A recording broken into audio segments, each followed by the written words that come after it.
Тема број 2, а како што најавив ќе посветиме на настаните кои што се случуваат во Соединетите Американски држави.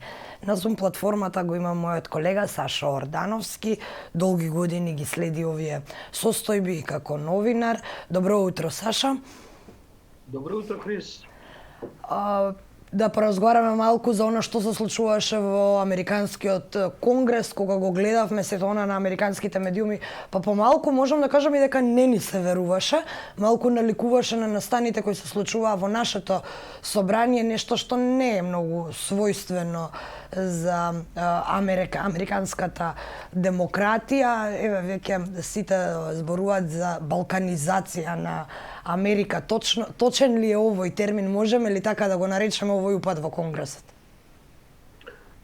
Па сега, бидејќи ние го прележавме под наводници тој вирус пред 3-4 години, нам ни се чини дека се ова што го гледаме се разбира логична последица на тоа како владееше Трамп во последните 4 години, кај нас тоа траеше една деценија и практично со истиот контекст и со истиот претекст, да кажем, се направи тој упад во нашето собрание, па ние, да бидам искрен, деталите ги знаеме ин виво, во живо, бидејќи кај нас таа траума, еве ја дигестираме веќе 3-4 години, меѓу другото и со завршување на судски процеси за тоа.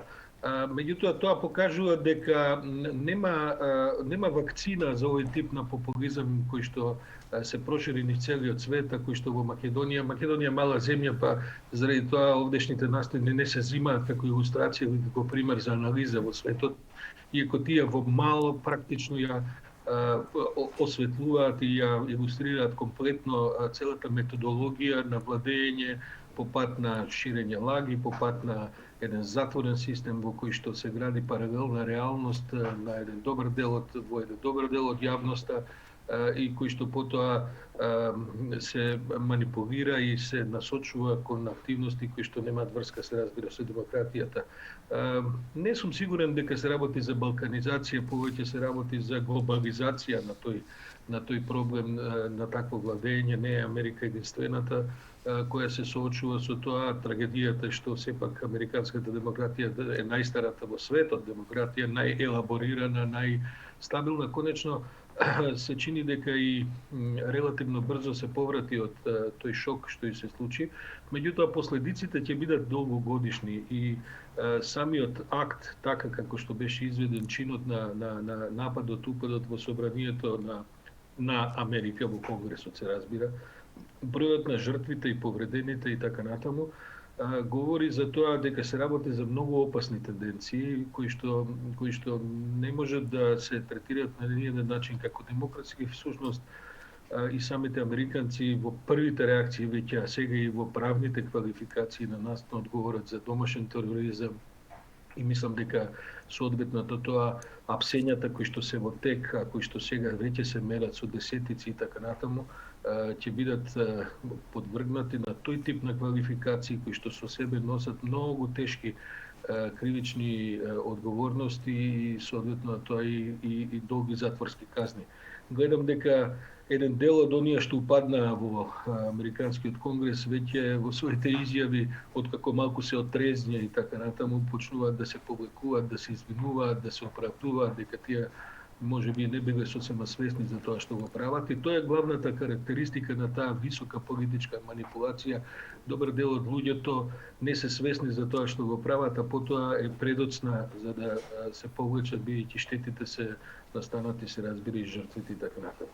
Меѓутоа, Крис, ако ми дозволиш, мислам дека ситуацијата не завршува само со самиот упад во Американскиот конгрес, како што тоа беше случај и кај нас, туку сега ќе продолжи во една долга, разлечена, може би заслужена дебата на многу нивоа, не само политички, туку и воопшто граѓански во Соединетите Американски држави. За жал, првичните анкети од она што го гледаме покажуваат дека можеби мнозинството од припадниците на републиканската партија во Америка го поддржуваат упадот во Конгресот. Тоа значи дека се работи за еден тежок проблем со кој ќе се соочи американската десница. Тој проблем е илустрација за тоа што се случува кога центро-десните партии, конзервативни, како што е кај нас ВМРО, таму се републиканци, така натаму, ќе почнат да прават разни калкулации, сојузи со крајно десничарски, обскурни движења, со една колекција од разноразни, како да кажем, фанатизирани, понекогаш и навистина социјално умоболни структури во општеството, очајници од различен вид, таму е национализмот исто толку развиен како и сегде во светот, но има и многу поголеми религиски компоненти, бидејќи евангелистите и таа крајна една конзервативна, радикална верска струја е многу влијателна во политиката. Потоа секако вид на манипуланти, на неостварени, фрустрирани локални лидери и така натаму, подкрепени од една огромна ехомашинерија на десничарски, крајно десничарски медиуми, кои што ние ги знаеме Fox News, меѓутоа Fox News е најблагата веројатно форма од сето тоа, иако не и на ниеден начин неодговорна или помалку влијателна, меѓутоа расширувањето низ социјалните мрежи, низ разноразни, таму има во Америка многу влијателни радиопрограми, потоа овие, кажете ги сите видови на интернет медиуми и така натаму, тоа допира до сосема најмалите, да кажем, молекули на општеството, до луѓе кои што немаат увид во пошироките, ниту имаат интерес да имаат увид во пошироките случувања и кои што стануваат заробени на тој вид на манипулација и пропаганда со ужасни лаги и искривување на информациите и така натаму. И бидејќи Трамп се стави на чело на таа колона од самиот почеток, практично како влезе во Белата куќа, бидејќи тој влезе со една лага дека Барак Обама не е роден во Америка и таа лага сега ја заврши со преку цела една цитадела на лаги, манипулации, искривување на реалноста, ја заврши со тврдењето дека изборите ги добил и дека нему всушност изборите му се украдени. Иако на еден, како да кажем, многу убедлив начин ги изгуби со повеќе од 7 милиони гласови разлика на негова штета. Сега се поставува прашање, Крис, како понатаму? Американската јавност е поделена за тоа како понатаму и тоа е поделена на релативно истите линии како што е поделена и околу самото владење на Доналд Трамп. Републиканската партија почнува да се освестува и таа веќе и самата ноќ на упадот, како да се нагло да се пробуди од еден кошмарен сон во кој што самата учествуваше со години и почнува да разбира дека начинот на кој што Трамп ги стави во ситуација сега да продолжат на политичката сцена и без него, како тој ќе замине од претседателската функција, ги носи во прилично изгледна ситуација да не можат да освојат ниедни избори во догледно време. Таму има различни влијателни сенатори кои што сега почнуваат да барат одговорност кај самиот Трамп и како што е познато, поделени се ставовите околу тоа што треба да се прави сега со Доналд Трамп понатаму. Едните бараат, предводени од демократите, да се направи импичмент, се очекува денеска тој импичмент да стартува во Конгресот, тоа е поставен на релативно едноставно барање, тоа е значи да биде Трамп сменет од функцијата што е побрзо можно, а другиото барање е покренувањето на амандмана 25 од американскиот устав, според кој подпредседателот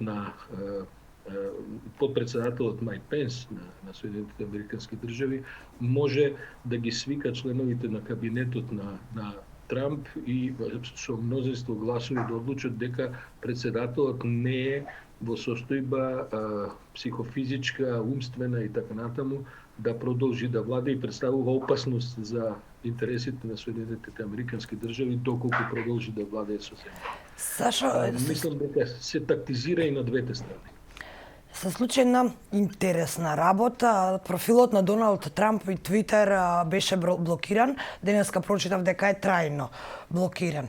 Па Нели мислиш дека ова, што би рекле американците, too much или премногу? И тоа ова го прашувам бидејќи социјалните медиуми факт е дека се извор на лажни вести, на говор на омраза, на поттикнување на насилство и ние како новинари против тоа се бориме, но има некоја неконзистентност во овие двете најголеми социјални мрежи кои веќе се глобални.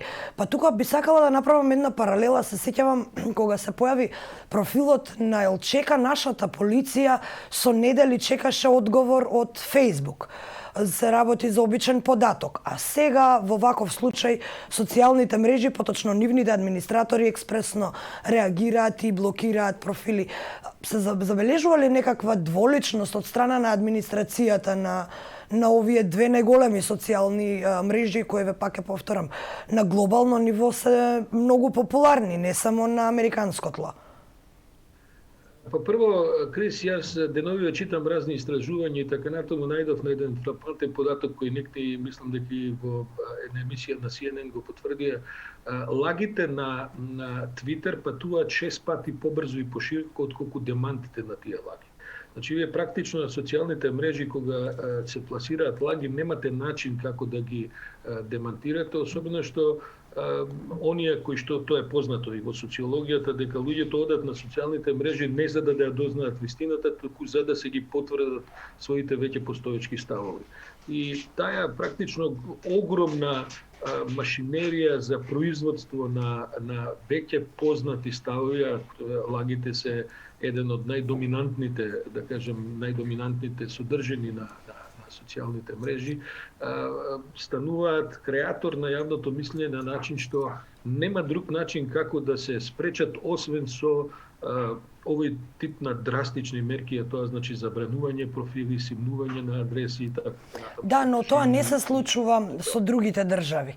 Тоа не се случува со нас. Тоа не се случува кога во друга држава има говорно. Како да се случува? Мислите дека Facebook има време и внимание и ресурси украинани да се занимава со Македонија со некаков Елчека? Се разбира дека не се случува, нити може да се случува, бидејќи за тоа инаку и не постојат регулативи. Овој потез што сега го прават социјалните мрежи во Америка е всушност известна антиципација на доаѓањето на Џо Бајден на власт, бидејќи демократите подолго време најавуваат дека тие една од првите иницијативи со кои што ќе се зафатат ќе биде регулација на социјалните мрежи. Таа дебата во Америка се води повеќе години и не само во Америка и во другиот дел демократски во светот. И мислам дека социјалните мрежи ја користат оваа ситуација со Трамп за да покажат собствена иницијатива, за да покажат дека се подготвени, а тие веќе и самите бараат одредена регулација, бидејќи на крајот од краиштата тие што и да направат, секогаш ќе бидат напаѓани дека самите себе се регулираат, што не е доволно за да на едно големо ниво се спречи таа огромна светска манипулација што се случува по социјалните мрежи. Да не заборавиме дека социјалните мрежи имаат и една друга карактеристика, тие ја фрагментираат во многу ситни делови јавноста, таа само на најнегативни вести се обединува и се мобилизира, тие имаат големо влијание во да кажем создавање негативни трендови и многу помало влијание во создавање позитивни трендови.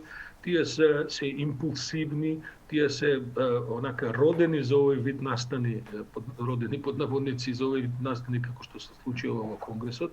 И конечно, не заборавајте дека суштината на алгоритмите на социјалните мрежи е да ги форсираат негативните вести, бидејќи така се прават профитите на тие огромни корпорации, огромни компании кои што се во милиарди долари годишно, а тоа е бројот на кликовите. И бидејќи негативните вести секогаш привлекуваат повеќе кликови, и тоа не е само карактеристика на социјалните мрежи. Вие погледнете ги македонските било кои медиуми во светот, нема да видите вести навечер на телевизија, значи говорам дури и за класични медиуми, кои нема да почнат со негативна вест, со лоша вест. Многу ретко се случува, 10% можеби од содржината на тој тип на анализи, да се започне телевизиски дневник со позитивна вест.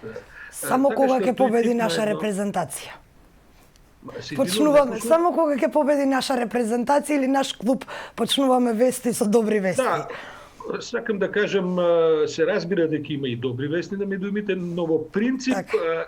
светот на вестите се врти околу несреќи, катастрофи, скандали, негативни вести, лаги, манипулации и така натаму. Тоа на социјалните мрежи прави огромни профити. И алгоритмите кои работат во позадина, алгоритмите се всушност едиторијалниот процес, процесот на уредување на тие социјални мрежи и затоа тоа така веќе не може да продолжи. И мислам дека самите социјални мрежи, Facebook, Twitter, сите овие други се обидуваат да влезат во агендата на демократите со собствена иницијатива за да она што ќе се случува наредните 4 години бидат и тие прашани во тој процес на регулирање на интернет. Сашо, за крај сосема е известно дека Бајден ќе преземе функцијата до крајот на овој месец. Какви се твоите очекувања на што прво ќе се фокусира Бајден?